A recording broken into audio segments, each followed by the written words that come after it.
Oh, Lord. Hello, hello, hello, everybody.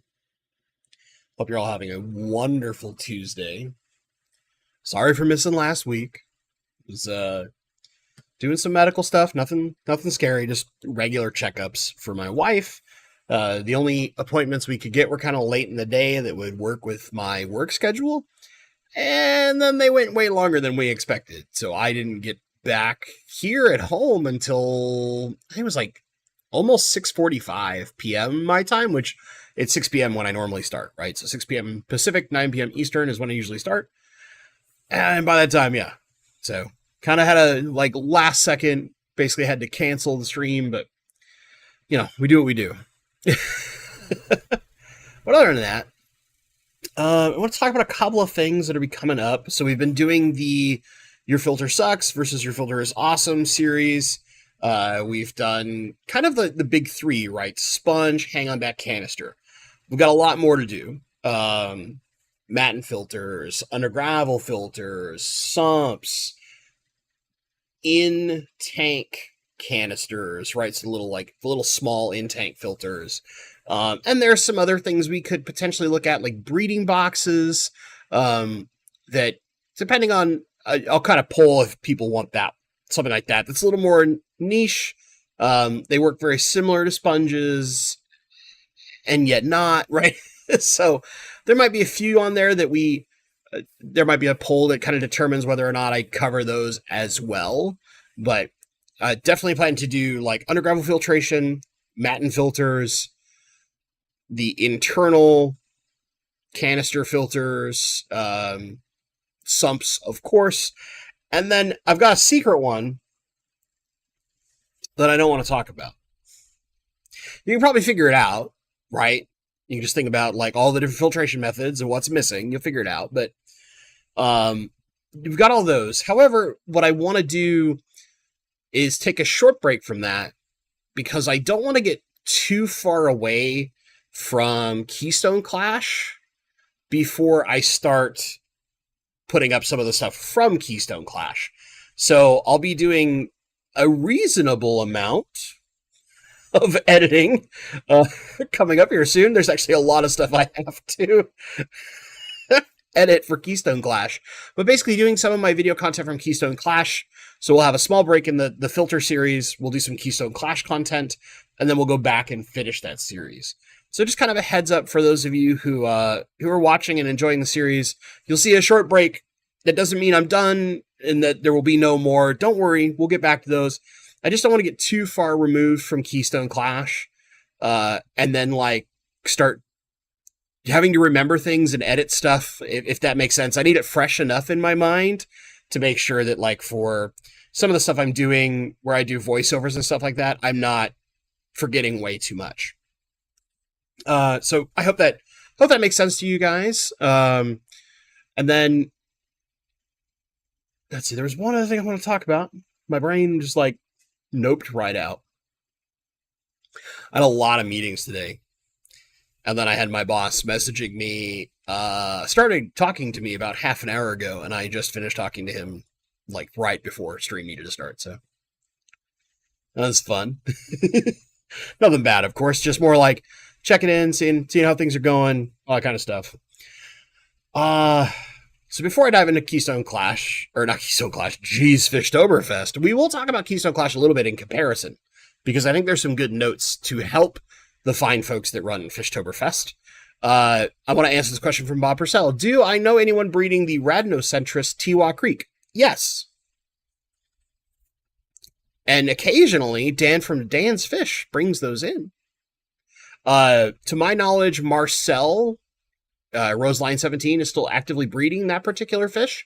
He was the only one I knew of that was breeding them at any level of scale in the United States. I'm sure there's probably someone else that is doing them as well, but that's the one I know the best for getting Tewa Creeks. I don't think there's any Tewa breeders out of my Rainbow Collective that are up here in Washington. But if Marcel's breeding it, you're good. Yeah, there you go. Dan the man has answered. So I want to talk a little bit about Fishtoberfest. I've gone to this event for all 3 years that it's run now. And last year, right, I spoke at FishtoberFest. That was a ton of fun. I'm realizing that this fan is like turned way too high. All right. But chill that fan out. It was like going a little nuts on me. Um, and this year I only went for 1 day. And that's not because of like a problem, so to speak. It was more just the previous weekend I had been at Keystone Clash. I only have so much time off with my job, and I wanted to spend a little extra time with my wife. So I went for a day. I drove down Friday night. I was there most of Saturday, and then I left basically early Saturday evening, like 5:30, 6 o'clock, something like that, is when I left. So I want to talk about some of the things that happened there. Um, Originally, one of the speakers that was planned was Alex Williamson, aka Fishtory or Secret History Living Inside Your Aquarium, depending on how you know his channel. Which, man, that guy's been doing great lately. So, as far as YouTube is concerned, unfortunately, he had a health incident out in Florida, so he was unable to go. So, that kind of sucks, but thankfully, there were people who volunteered kind of last second to step up and take over his place. The person who ended up doing a talk was Dr. Anthony Mazerall from the wonderful, wonderful Amazon Research Center for Ornamental Fishes. You guys know that I love Dr. Maz, and he's pretty regularly here in our group of chat nerds, but his particular talk is actually the only talk I sat through. And that's not a negative to the speakers. It's just when I go to a lot of events, I go to them for the social side of things and don't always go in to sit on talks. So like at Keystone Clash, I only sat in through one entire talk. I kind of like poked my head in a couple. So like Andreas Tonki had a brand new talk about epistogrammas. I was there for like the first 20 minutes of his talk. And then I just eventually was like, I don't even keep epistos all that much. I mean, this is interesting, but I'm going to slip out the door. I think I got the parts I wanted, right? And, I listened to little bits here and there depending on who it was and what it was. But the main one I listened to was Kelly Foreman's talk about genetics, which was used glowfish as its example, but to kind of talk about like how science uses certain things in genetics to do testing when it comes to genetic testing and things like that. It's very interesting, and looking at how basically one company like locked that down as a patent to make a ton of money. But very interesting, like the science behind it and how we ended up with glowfish, right? Very interesting for me.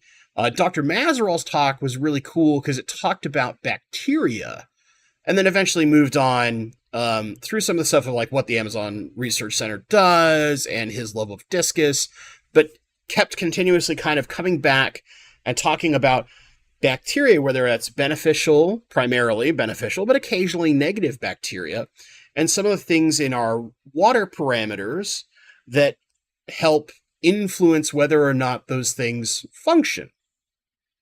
And a little bit about like the nitrite cycle and ammonia versus ammonium. Really cool, like biologic understanding of fish basics. So taking fish basics and kind of adding that extra little like crunchy bits of detail that gets you just enough science nerd to where I can understand it, and I'm not just like completely having my eyes glaze over. So yeah, that was a lot of fun. Like I really liked that particular talk.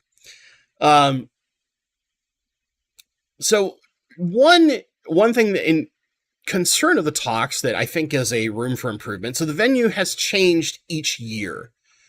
The first year it was at one location, then it moved kind of across the street, and then it moved kind of down the road to, it was at a Shiloh Inn this year. Which, I'm not going to dog on a Shiloh Inn. They actually like seemed to take nice care of us, but the where the convention sat, it didn't have as much sound isolation from the vendor room to the speaker rooms. So you would often kind of get this noise that filters in and would make it harder given the AV equipment that was present. And the AV equipment, I believe, was supplied by the hotel, not the club. So I don't think it's necessarily the club's fault. They're just working with what they have, right? But just the AV equipment was only so good, so you had kind of this overbearing noise. So you kind of were almost encouraged to be as close to the speaker as possible in order to hear well and see the presentation, because the particular like projector they had was okay, but again, provided by the hotel, as I recall, and not the one that the club itself uses. So I can understand where you would just like, oh, well, this place regularly hosts events. We should be able to just trust that the equipment is good enough to do what we need. And then turns out, well, you're not expecting all the extra noise from a packed vendor room. So you're fighting something that maybe they're not used to having, and thus the equipment didn't quite hold up to stuff. So a little bit of an issue there. Second, one problem that I think FishtoberFest has struggled with, that I think Keystone Clash does really well, is getting your speaker topics set way ahead of time. So like when I was a speaker, that was back when Kenny E from Daniken Aquatics was running the show. So he was in like really constant communication with me, and I kind of went back and forth. But there was also kind of this like, hey man, you can talk about whatever you want to talk about. Which is, it's nice as a speaker.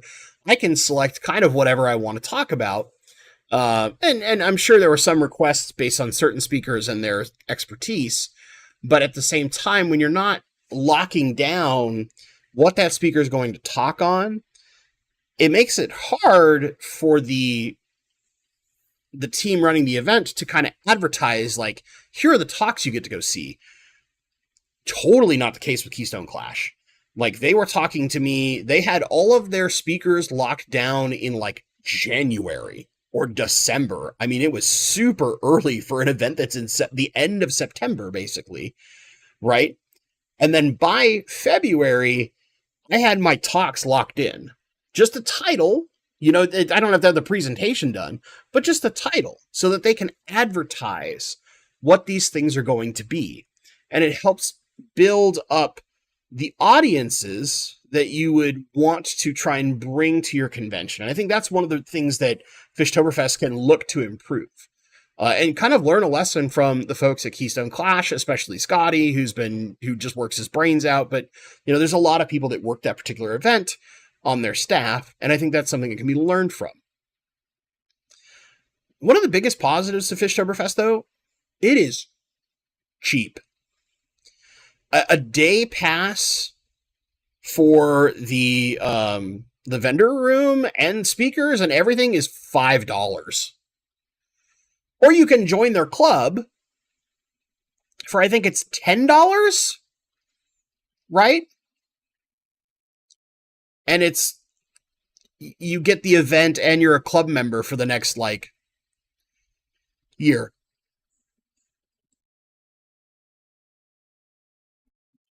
And a sneeze sneak up on me, I'm sorry. But, I mean, if you think about it, like, none of us fish nerds are going to bat an eye at a $5 to $10 fee to just go in, check out all the vendors, talk with the other nerds. And, you can also go to the talks if you want to go to the talks. And your wristband that you got, I've since cut mine off, and I think I threw it away, but your wristband had a number on it. So if you went to either of the auctions, because they had two different auctions, I believe, I think they had an auction Saturday and an auction Sunday, if you were a member of the club, your number on your wristband served as your bidder number. So you could, from your $5 entry fee for a day, or I think it was 10, it was like $5 for the day, or $10 to get like a 3-month membership into the club, or 6 months, something like that. you were getting club membership and your entry in there.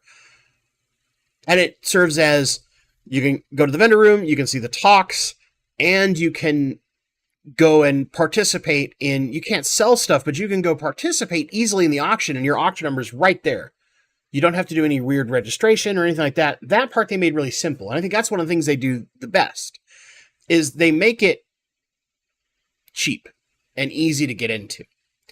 The previous years it was free, and I basically had to I used to complain to Kenny. I was like, dude, you're hurting yourself. Charge $5 at the door. Charge $10 at the door. No one's going to bat an eye. And you just let kids come in free, right? So if it's a parent with kids, you just just the parent has to pay. You let the kids come with, you don't care. But, recoup some money from the people that are coming in to help fund the event, because the venue costs money, and your vendors aren't going to be everything that goes into the cost and cover everything. And in the past, vendor tables were even super cheap. I'm not sure how much vendor tables were this year, but I know they weren't terribly expensive. I think they were a little bit more than the previous year, but still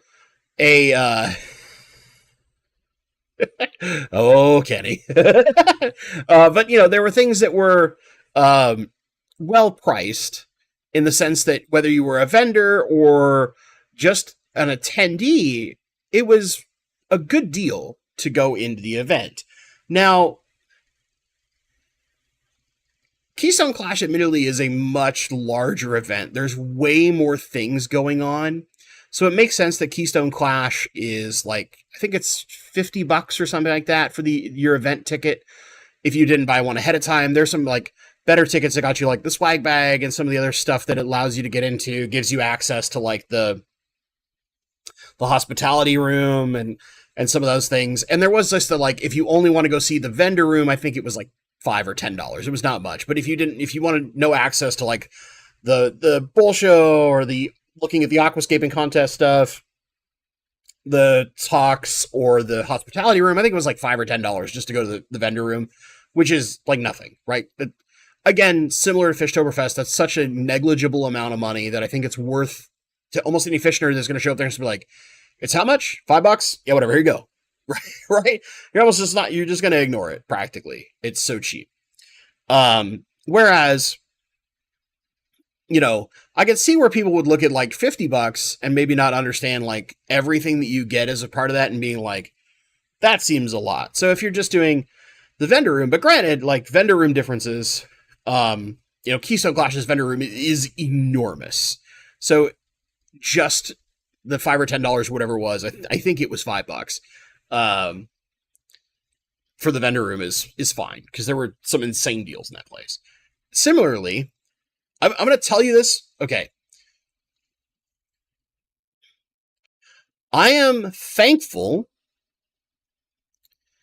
that after having a conversation with Pleco Lab, if you don't know who Pleco Lab is, he's a local on the West Coast, to the Oregon area, who does, obviously, Plecos.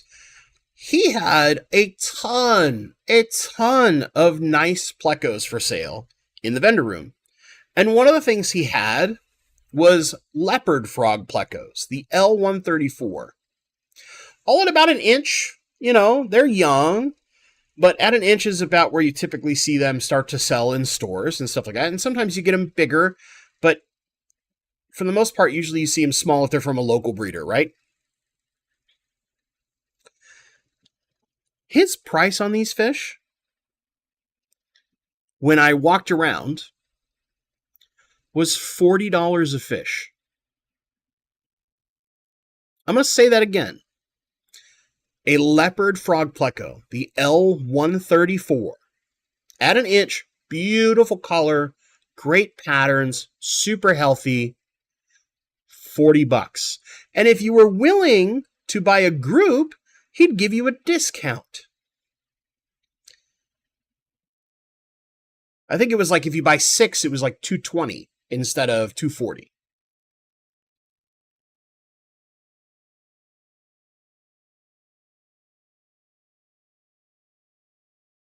Or no, it should have been, whatever. Just insane price. And that's Not the only one. I didn't buy very much because I was trying to be like kind of lean on my wallet because I'd spent a bunch of money uh, going to Keystone Clash and some other stuff I've been doing recently. So I'm trying to play a little tight on my funds. So I had been told this price, and I went and I told a few people, and thankfully somebody was like, that's too screaming a deal. I must buy all of them. But I have the bat phone of the man. Like, I can get in touch with him and he'll take care of me. But he also had like Snow White bristle nose, lemon blue eye bristle nose. He had a ton of exceptionally nice plecos, and all of them were at dirt cheap prices. And then you had tons of people with incredible, like award-winning shrimp, all super cheap. Eric Lucas from buypetshrimp.com was there. He had shrimp and like huge things of Boost in bags. So I got a big cluster of Godzilla Red that's like this big. It's like a mat for $30. Like a mat. Seriously, it's like this. It's sitting in the running river tank so that I can figure out how I want to separate it and set it in. And of course, Sam Scales was there selling art. I bought some art prints from Sam. You're probably actually going to see them like start appearing in the back sometime soon in big quotation marks. I want to get them framed properly.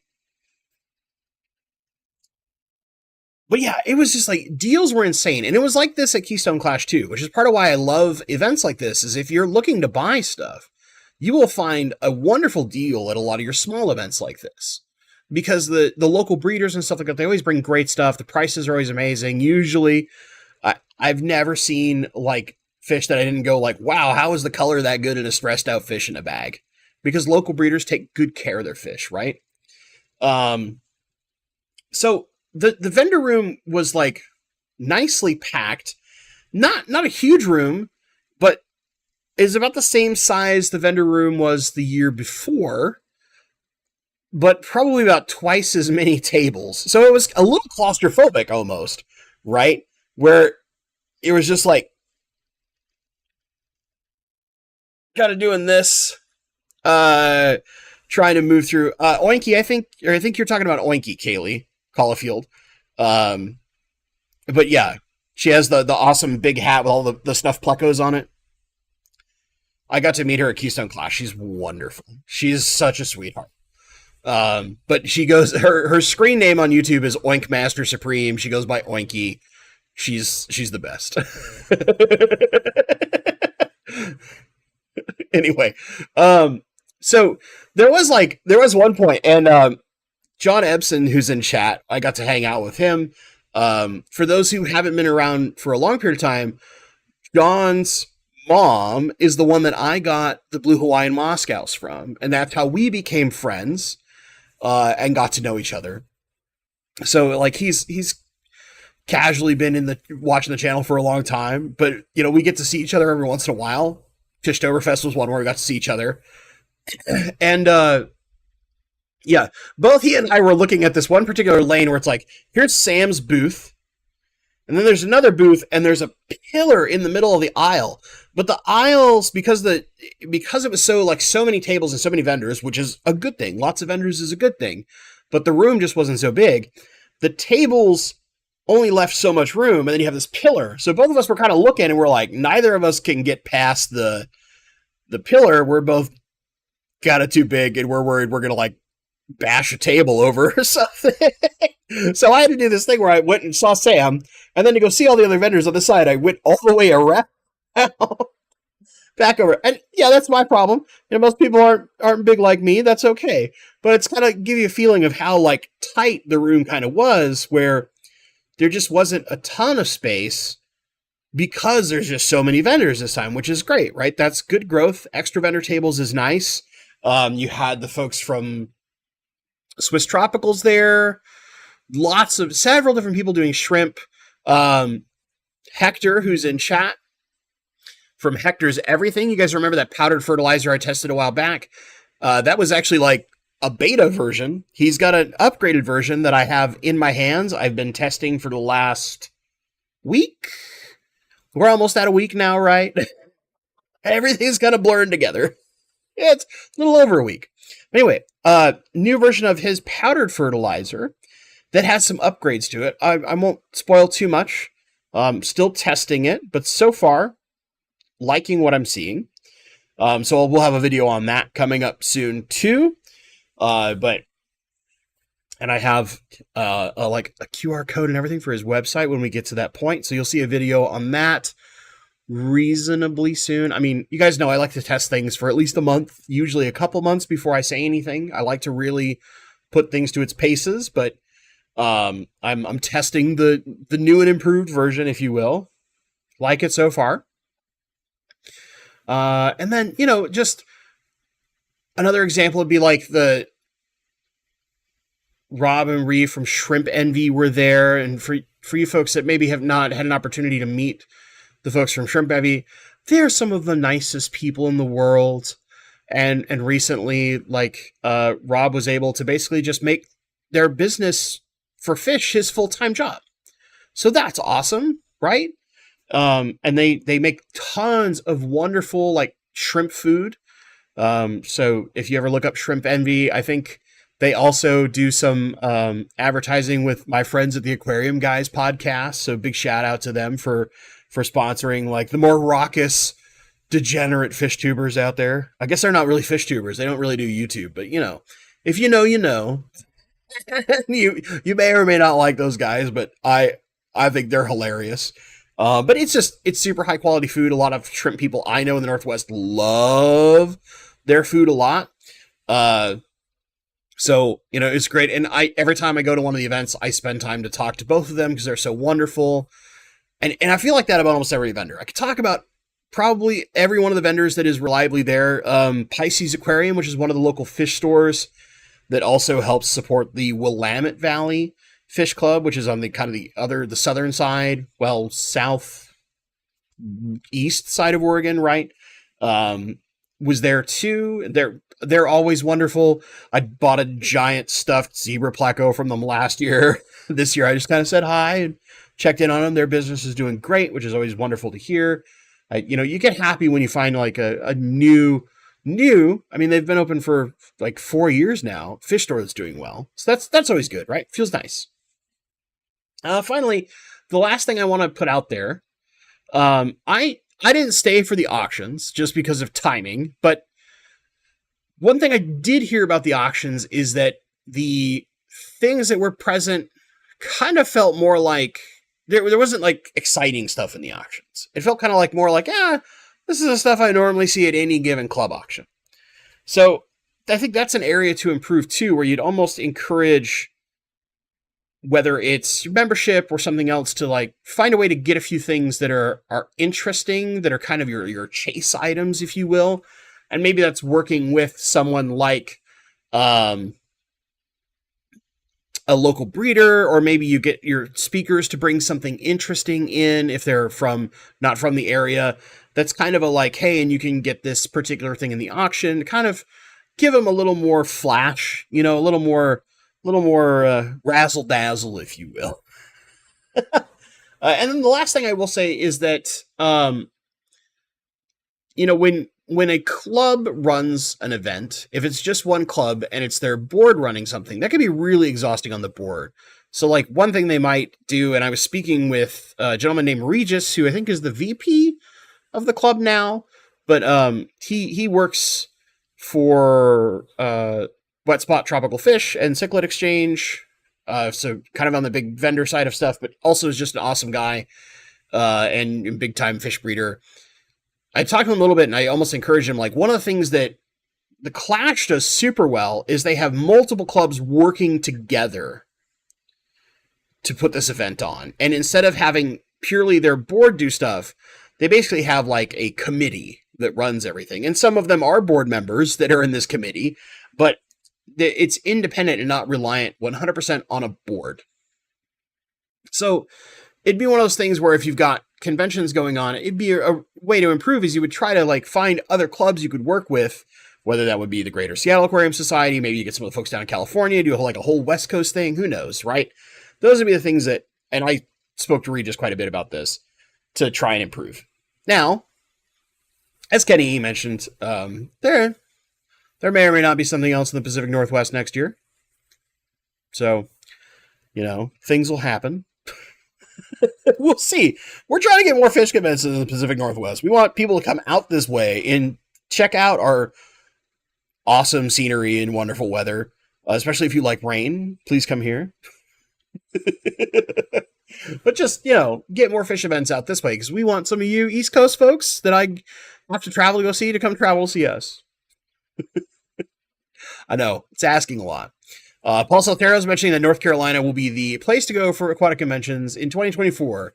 Aquarium Mania in March, the AGA in April, the Aquatic Expo in June, and the Carolina Aquarium Workshop in October, which the Aquarium Workshop, Gary Lang, among many others, was at last year. So, they bring in some pretty awesome speakers, do some really cool stuff. I'm trying to figure out what I'm traveling to next year. I won't lie that I am actually tempted to go to North Carolina for something. I haven't decided what. It won't be AGA, though. We could go into that. So anyway, this is where I'll open it up. If you guys have questions, comments, whatever it may be, maybe you have questions about the event, questions about fish in general, at Bentley Pasco makes it super easy for me to see those things. Alley Cat, good to see you. Haven't seen you for a little bit. Man, has it been 26 months since you've been a member? That's a while. Adam Lash, if prices are that cheap, does that mean we're seeing a pullback on the hobby due to higher costs and lower discretionary spending? No, I don't think so. I think part of it is like well, at least, okay, let me put it this way.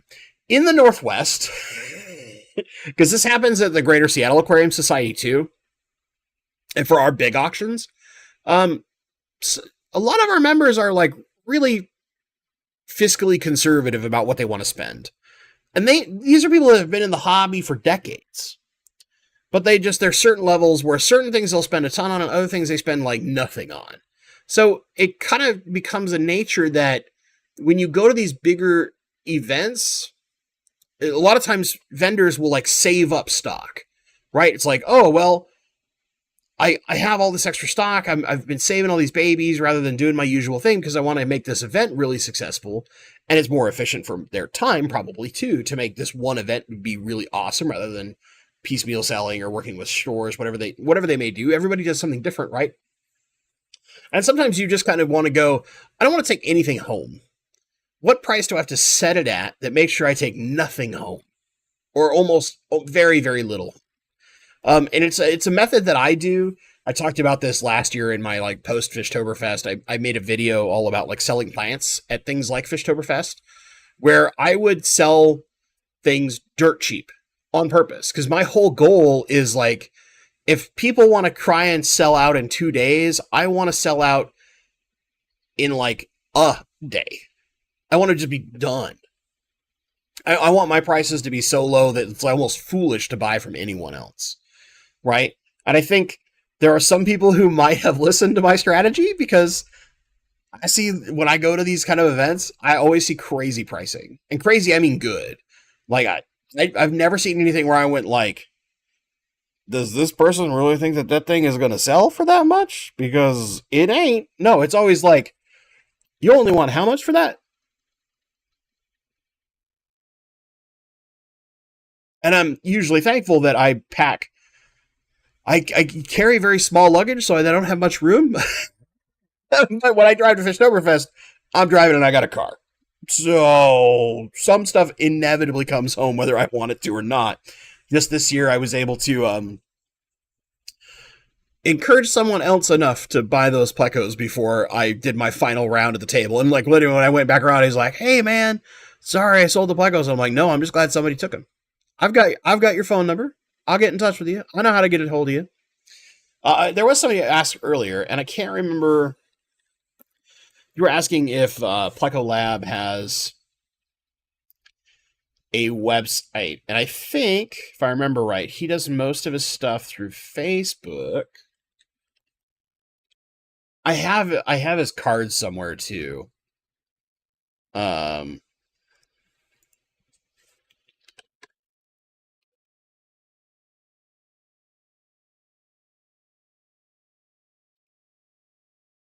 yeah, after a quick search, I don't see it, so I'd have to go like find his card. There's ways to get a hold of him though. I'll put something up for those who are looking for fish deals because I'll happily send other crazy fish people his way. Oh man. Nabokov van, just because it's opened, I wanted to ask your gut impression of seeing a modded title. When I first saw it, they were definitely just get it done methods. I'm dying for Seachem to make a Forest River version of their filter. Yeah, so okay, my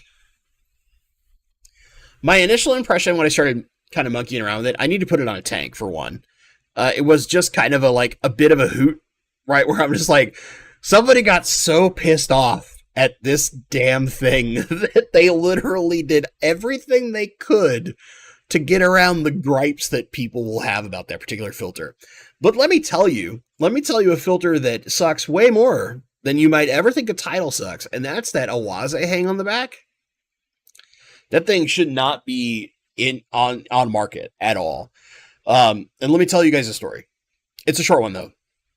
So we're at Keystone Clash. Chattanooga Ed is finishing up his Aquascape because he was in the Aquascape competition. And we noticed that like his filter isn't pushing any water.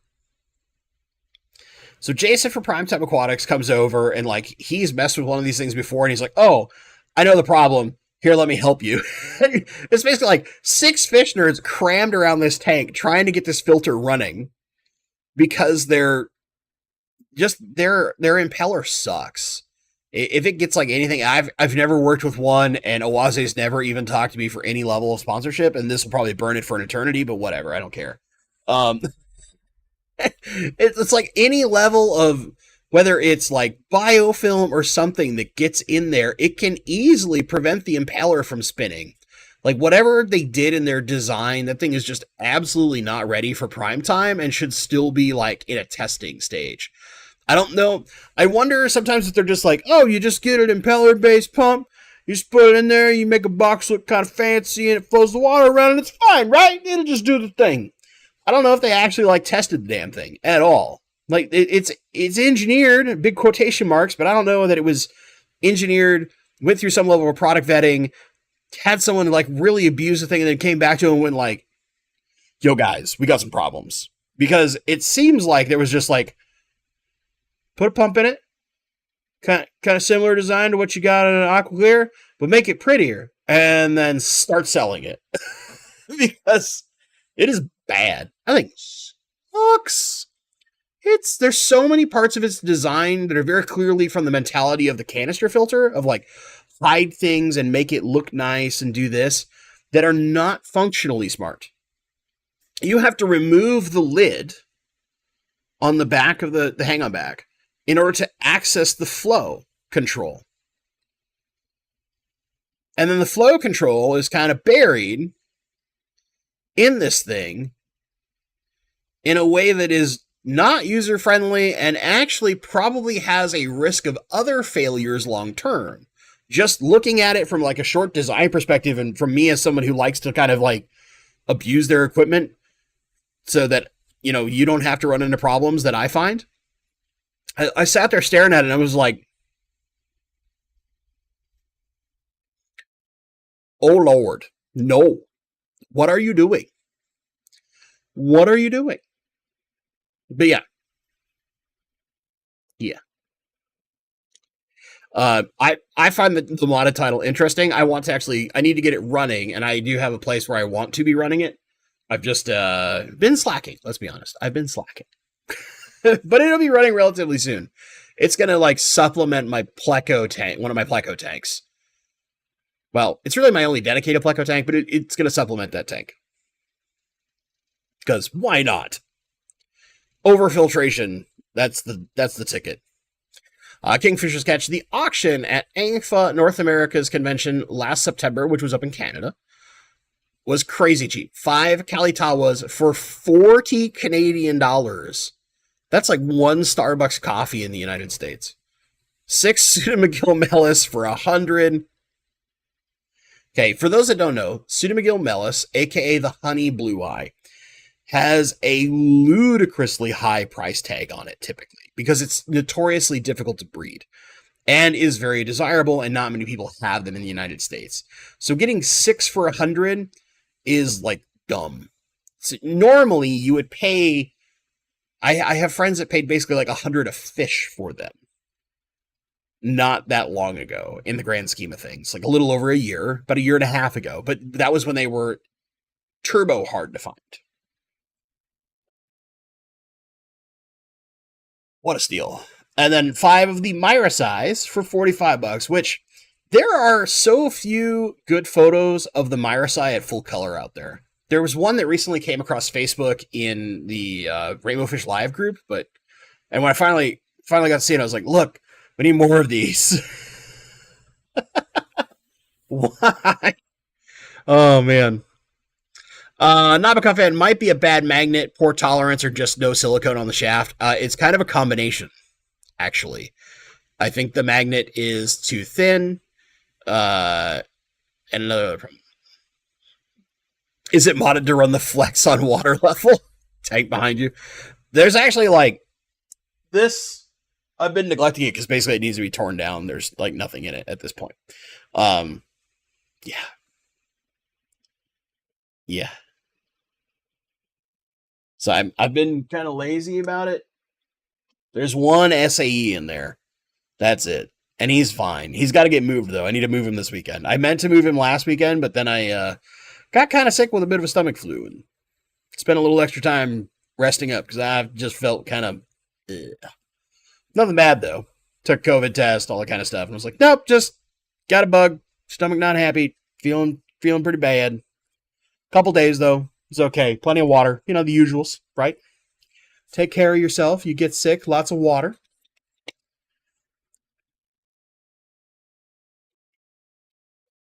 Okay. Luis Carlos Herrera Marroquin. My C2 was a very good filter. I give it to my cousin for that as a gift. Like C2 is in like the internal canister, or is there an Owaze that's a C2?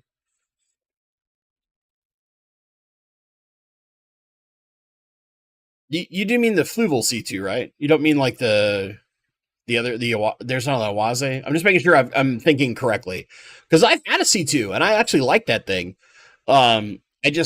I try to, because I keep so many rainbow fish, I try to not have things in the tank as much. I try to give as much space as possible.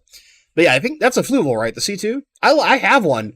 Well, I had one. I sold it at a fish swap years later for like I think $10 or so. I sold it dirt cheap, but it ran like a champ. I mean, those things were awesome. But yeah. Yeah. Yeah, it's basically kind of a modded version of the Aqua Clear in a sense. It's a good little filter. Okay. I'll make him a champs in here. Let's go, champ. You had another question, Luis. Why do most plecos come in such bad shape to interstates? Okay. I can vaguely answer this. For a lot of your imported plecos, and not necessarily like bred by a local breeder or even a hobbyist breeder within the United States, in general, wild-caught plecos go through a number of different hands that are basically just trying to keep the fish alive. And often we see a lot of fin damage in the wild just because of the nature of how wild fish survive. Where all sorts of fish will like nip at fins and have kind of weird fin issues that usually require some kind of medication to fix all the way. This is really common. You'll see this a lot in like Corydoras and plecos in the wild where they all have some level of fin damage. in the wild. And Corey, when he went to Peru, he shot a number of videos showing this, where like almost every fish has some level of fin damage. Usually it's not extreme, but it's some. So if it is like a wild caught fish that's coming like, from Peru, and then it's going to this distribution house, then it sits there for a couple days, then it's flown up to here to this distributor, and it sits there for a few days, and then it goes to this next distributor, it sits there for a couple days, and then it's flown to your shop, right? All these places, it's not getting the time it needs to heal. Or in the case of where it might need medication or even just some salt, it's really not getting that time. It's just moving as fast as possible to its end sale location. And this causes tons of stress on the fish, which is why I'm a huge advocate of someone like Dan's Fish, mostly Dan's Fish, but there are a few others who do kind of have a similar mentality on how they do things, to minimize all those extra middlemen, go all the way straight to the farmer, or maybe the breeder in some cases, and make it so that it's just, they go one stop, Dan's Fish. Now they have time to go through a quarantine process, a healing process, make sure they're okay, we don't have disease, our fins are looking okay, we've got nice fat and sassy bellies, as Dan always loves to say, before they are then sold and allowed to go to us. Right? So that's one thing. Also, in the case of local breeders, or maybe some other plecos just in shipping, some plecos just do not like being out of a cave. So when they're in a plastic bag, they might thrash a bit, and they can effectively damage themselves. Now, I've been pretty lucky in that most of my plecos are really chill when they're shipped. But some of the bigger plecos tend to be a little less chill. It's usually your smaller ones, like your Hypancistris and a lot of your Ancistris or your bristle noses. They're pretty chill for like an overnight ship or something like that, where they're not likely to damage themselves. But I know some of the like really big plecos, like the Luteus and stuff like that, they can have some issues. So sometimes the shippers that really know what they're doing will use a light sedative medication to kind of chill them out. Think of like a muscle relaxer, or like if you have issues flying and you need some of the different medications there to fly, think of it like that for shipping, right? So that might help understand like what's going on, Luis. Sadist Morg. I really wanted to go to FishtoberFest, but I was really poor after traveling to the Mediterranean over the summer. Hey, I totally understand. Vacation in the Mediterranean sounds amazing. Just the food would be amazing, I'm sure. I love Mediterranean food. By the way, my bristlenose pleco named Bentley has bred like 5 clutches back to back. He's a powerhouse. Oh man, he might not need to name it Bentley. He's got to probably name him something like, I don't know, a little more. What's something more, maybe Mormon, where you get lots of kids. I have very good friends who are Mormon. We like to joke about this a lot. But anyway, I'm not that person that would have lots of kids, so I don't know why it's Bentley. Unless you just like the car, then I respect it. Oh, Lord. That's a particularly industrious pleco. 5 batches back to back with no basically break to fatten back up. Whew. Whew. That's a tough fella. All right, let's scroll up. I want to make sure I didn't miss something, because I swear I did. Bob Purcell, maybe a controversial thought, but I worry the increasing number of smaller events, especially the ones close together, will cause an overall decline to them, as people won't be able to dedicate the time and money to multiple events, especially if they have to travel to them. Thank you. Bob Purcell. Something I didn't include, but I wanted to talk about. I am of the opinion that we need to see more collaborative groups doing things. I don't think we necessarily always need more fish events. I think we need higher quality fish events. So I would rather, instead of 4 Aquashellas a year, I'd rather see 2. or 5 or however many frickin' ones they have now. Just do 2 so well that it almost makes your people who want to travel have to go to 1 a year or 1 period. The more they've expanded Aquashella, the less I have wanted to go to them. Does that make sense? And not to pick on Aquashella specifically, because we've kind of talked about this before, where I don't necessarily care about like more vendor-heavy, trade showy type events. I like the nerdy events. But like what Keystone Clash is doing really well, and I saw this in person, is it's kind of like mainly run by 2 clubs, but it represents like 5 clubs in the area, all making one larger event. And that event has effectively doubled in size year over year for the last 3 years.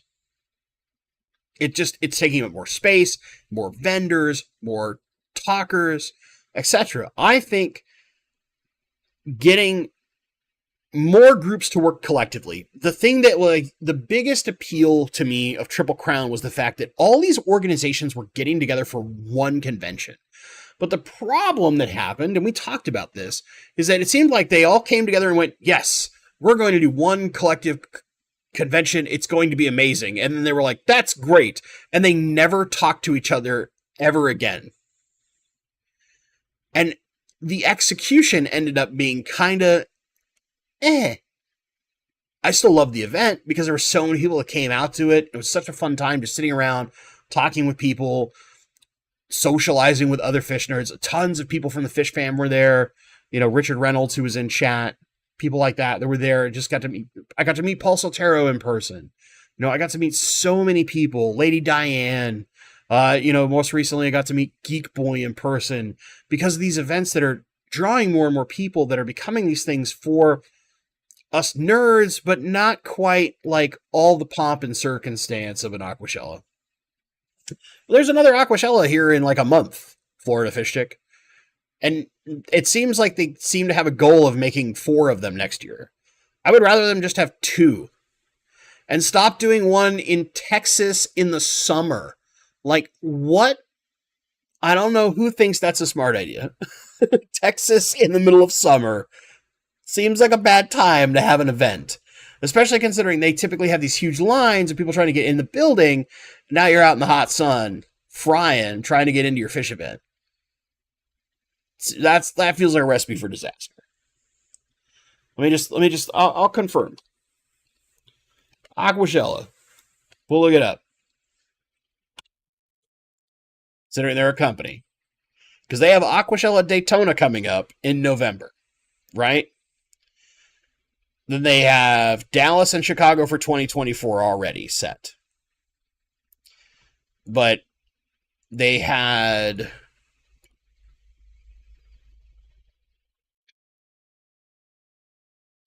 See, their previous events don't show. Those jerks. But they had Dallas and Chicago, and didn't they have one in Florida? Right? Didn't they have like an Aquashella in Florida one year? Was it 2022? And this year is going to be Daytona? Or no, Daytona is Florida. Shows you how much I know of Florida. I would rather see like more groups get together. I'm not talking about doing it in winter in Texas. Just do it in like the spring. Or do it in fall. Just when it's not like 10 billion degrees outside. Just, a crisp 80 is fine, but don't make it like, oh yeah, the middle of summer when it's 110 degrees outside. Come on down. Like, get the out of here. Yeah, it was Orlando last year. This year it's Daytona. Which Daytona seems interesting, right? It's a little different, not quite as crazy, but still, I would rather see more groups get together. So I think a lot of these small organizations, the American Cichlid Association, the Angva North America, we laugh at that one because they don't necessarily do conventions. But lately, they're trying, and I respect them for it. The ALAs, the American Livebearers Association, American Killifish Association, these smaller groups, even something like Cataclysm. Like, Cataclysm is kind of a big event, and yet kind of not at the same time. I would love to see these things merge together. One of the things that we talked about when a bunch of us who were out at um, Keystone Clash, Jason from Primetime Aquatics was like, I almost want to say like gushing because I think it's accurate about like the Quad City fish swap. It's just a swap, right? But it's like at this one point and tons of people drive to it and it is enormous. Tom from TM Aquatics was there this year and he just did like a camera pan, right? And the room for the vendors looked like it was a Vegas event center. I mean, it was freaking enormous. Could you imagine if you had people like you got these smaller events that do these conventions that are like 100 or 200 people got together and instead of we like several small events, we just had one event that was all the nerds getting together. You'll still kind of siphon off in your little groups, but maybe get an event that's like 600-700 people. It doesn't have to be 5,000 people like Aquashell. You know, you have a goal of like, if we had 1,000 people, that's a phenomenal success. But get a bigger venue, work together so that all of these clubs, all of these organizations mutually profit. I think that would be significantly better. Eric Isaacson, Penelope in the glass tonight. All right, which one? I want to know which one. I've got toasted and I got barrel strength, and I love them both. They both taste amazing. Sorry, this is the degenerate alcoholics in the group are sidetracked. But no, seriously, I would rather see like more of these collaborative events that make it something where you're like, I need to go to this thing. Right? Those are the things that I think would be way more interesting rather than like, okay, well, there's FishtoberFest, and then there's the Sacramento Findig, which the Findig did really well. They profited, they did phenomenally well for our first event. But why not combine them? Why not have an event that like travels the West Coast? So like, okay, next year it's in Sacramento. The year after that, it's in Seattle. The year after that, it's in San Jose, San Diego, San Francisco, whatever. Right? Then it comes up, it's back in Portland. And it just kind of moves. And you got one show that's like the whole West Coast in one show. Or maybe it's Vegas just because that's easy to travel to. I don't know. Vegas can be kind of a nightmare for other things. But that's, you know, I would rather see things like that.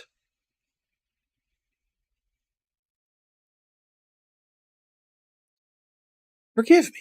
I think that's Bracken. I'm assuming you're also skipping the GSAS meeting in 30 minutes. Yeah, because I was feeling sick over the weekend, just in case I've got something lingering that I could pass on to someone outside of my house, I don't want to get anyone in my club sick. So, hence, I'm streaming tonight and not going to my club. But whatever, I mean, I'm starting to feel good. I still have like a little sinus congestion and kind of still feel a little just tired. But whatever like bug I had that had me feeling like hot garbage over the weekend, I don't want someone else to get sick. And I even like wearing a mask and all those kind of things. I just don't feel is enough to play it safe. I'd rather play it safe.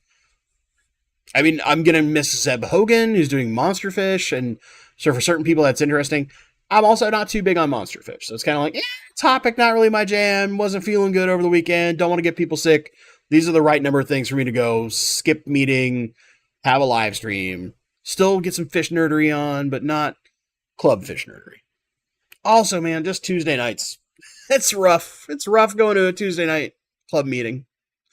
It's getting to that point. Traffic's been really bad since a bunch of the like Seattle tech companies basically forced everybody to work in office again. It made traffic a nightmare. Johnny and Dance Fish. What about an event out in Wyoming in like July? I don't know what Wyoming's weather is like in July. If it's god awful hot, no. If it's like the 70s, I might be in. If I get an opportunity just to hang out at Dance, yeah. Eric Isaacson, Penelope, Architect Build 3. See, I can't really get Penelope in my state. So The only place that we can get Penelope in my state is on the military class 6, and I have a buddy who can get on base for me, so he's bought me some stuff, but we don't get architect really that often. So I can't get architect, man. I want some. I want some of the older builds. I want like build 3, 4, 5. I've heard those are all stellar. Oh yeah, Kingfish Catch. I've been washing my hands with soap and all that kind of stuff, and I've got alcohol. You know what I'm talking about. The brain out there.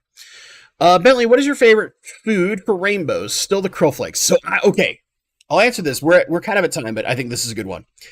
The nano can be really good. I just like flake because it's easy for me to walk around to multiple different tanks with fish of all sorts of different sizes and easily crush it up into like a powder. I really like the community crave. And I've done some augmentations of community crave with some of the foods that I've been like testing. Just to give like extreme some feedback because they just like the way that I give feedback on things. Hand sanitizer. Thank you, Florida Fish Chick. Brain no worky. What do you want? Anyway, rum and Coke. Jeez. So I like community crave because it gives me a little bit higher vegetable content, which is good for rainbows. Too much protein can be a problem, but you still want higher protein than most cheap foods, which is why I like the extreme krill a lot. But I really like that community crave. The nano is also really good, but I would almost say mix in some of the, if you're going to do that, use a little bit of the spirulina flake. Like, even if it's just once a week. Just to make sure they get that little extra veg content. And you can do the same thing with like some Rapache or some other foods that have higher vegetable content. But that's what I like as kind of my staple. I use frozen foods about once a week. I typically like frozen Daphnia or Cyclops, depending on the size of the fish. I will do baby brine shrimp too, especially like in the guppy tank. And when you can, of course, like live baby brine is freaking amazing. I just have been slacking on keeping batches going for myself. I used to do it pretty regularly, and it's been a while since I've done that enough. I need to do more of it because then I could, in theory, try to breed rainbows and get back to those things. But yeah, July is good in Wyoming. All right. I mean, maybe.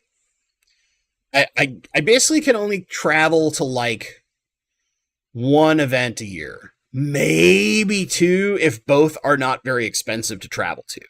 But keep in mind, right? Like, being a big guy, it's really hard for me to fly economy. Just because the seats are so narrow, it's like being tortured. Just because it just beats the heck out of my legs. So I usually have to fly first class, which becomes very, very spendy unless it's a certain number of airports. Or if I had some way to figure out like driving. But again, I can't be away from my house for too long because stuff with the wife and the dogs and all those things. Kaylee, just to answer your question, kind of tag on the back of that thing. How's my wife doing? She's doing pretty well. She's on like a new medication, and so far it seems to be working really, really well. It doesn't control pain, but it helps with some of the problems that she has because of her chronic pain that make it hard to sleep. So it kind of helps her be more awake and focused throughout the day, better than some of the previous medications she's tried. So far, she's only been on for like a week, but so far she's had really, really great results. We went and saw some of our friends a month ago. She's supposed to go see him again, I think, this weekend. But yeah, we saw some of our friends, and that's also cheered her up too. So just some good stuff. She found a new game that she's really been loving, like little things like that. And then her favorite game of all time is Super Mario RPG, and they're doing this big, beautiful remake of it for the Switch that comes out next month in November. So she's like crazy hyped up for that. I think it's next month. Yeah. Anyway, she's doing pretty good. She's doing pretty good overall. Gotta get it. There's a few things we still need to work on just because we had to like lapse in insurance for a little while. So it's getting back to the doctors and getting all those kind of things going again. Part of why we had that big appointment that I missed stream last week was to get some of that taken care of. But yeah, she's doing good. she's doing good overall. Been pretty positive. Uh, she's got a big like community weekend coming up the last weekend of this month that I'm basically like clearing my entire schedule of to act as like tech support. I'll be on part of it and just generally like help out and do the things so that she can do whatever she needs to for that. So yeah, she's doing good. She's doing good. Alec Kumanoff, I like the spirulina flakes more than the krill flake. Yeah, I think it depends on what you're feeding. In the case of rainbows, I like a mixture of the two because I like that slightly higher protein content. Also, the krill just enhances some of those colors so well that are great for rainbows. But I like having good veg content, so I like having the spirulina mixed in with everything. If I were doing say like just dojo loaches, I'd probably live off just spirulina food. But yeah. Adam McReynolds. Probably my last question for the night, I think. Okay, two. First, let me get this one because I saw it before. M&C Aquatics. I have a chance to pick up 5 Melanitania exquisita. Have you ever kept them? I have not kept the exquisita. I remind myself. I need to look at pictures. I'm so visual that if I haven't seen a fish in a while, oh yeah, these guys. Okay, so the exquisita is a lot like some of your like McCullochs or even to a point a little close to like the Running River rainbow in its general like body design, right? It's got that kind of Australian body design, but it's from the northern parts.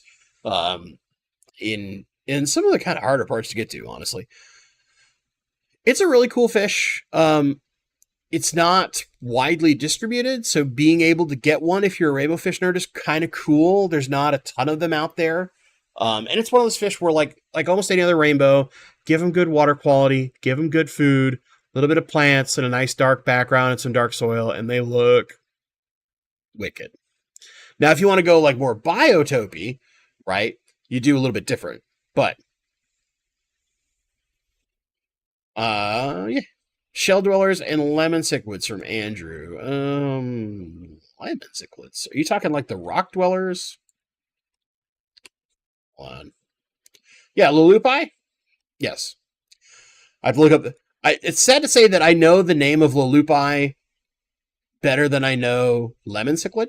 They can live together, but just make sure you've got don't have a super short tank, because Shelleys will guard that bottom half of the tank like crazy, and that could cause stress on the lemon cichlids. But make sure they have lots of rocks to hide in and maybe have some upper water to move in, and you should be okay. And just don't have too small a tank, because those Shelleys will breed. And breed and breed and breed. So with lemon cichlids if they're happy. All right, Adam McReynolds. I'm learning about how to raise rainbow fry now. Had a group surprise me with some while they were in the Medicate/hospital tank. That's always a nice surprise, right? Extra fish. My biggest piece of advice to you is going to be simple. Just do what you can. Don't be afraid to fail on your first batch, but if everything goes well, the big thing is for the early stages, right? For this first like 2 weeks, especially, you really want to be feeding them like 3 to 4 times a day at a minimum. And if you could feed more, and it's small amounts, right? You're tiny amounts. You're like barely dusting the surface with super nano powdered foods like the ceramicron or golden pearls, that 5 to 50 micron size. Or you could use something like vinegar eels if you keep them regularly. But yeah. You could also use like spirulina powder works. If you've ever seen that, it's like a supplement you can get on Amazon. There's a particular brand that keeps theirs like really, really fine. But the easy way is like ceramicron. That's kind of my go-to, or the golden pearls. But like seriously, you're barely dusting it. Like just tap it into like a little cheap paintbrush and just go. So there's just a very fine layer of dust on the top so they can get it, and just don't let your flow get too high. Yeah, Repashy powder can also do a trick. That also works really well. But yeah, you just let that go for like 2-3 weeks, and then from there, you don't have to feed them like necessarily 4+ times a day. You can go down to like 2 or 3. But for those first couple stages, they really are like crazy hungry. And they need a lot of food in order to survive. If you have green water, it's less perfect. Just let them raise up in green water. But yeah, use it as an experiment. Get used to it, because then once you've done it a couple times, you know how to raise rainbows from there on out, because almost all rainbows raise the same way. There are some small exceptions, of course, but Basically, they all function the same way. All right, gang. Oh, man, it's been good to be back. I hope you all have a fantastic rest of your week. I really, really have enjoyed this little bit of conversation. Be on the lookout. We're going to start getting some of the videos from Keystone Clash coming out starting this Saturday. And then we'll go back to the Your Filter Sucks versus Your Filter is Awesome series once we're through the few videos worth of Keystone Clash stuff that I have put together. So with that being said, I hope you all have a wonderful night. Thank you so much for watching. And as always, stay awesome.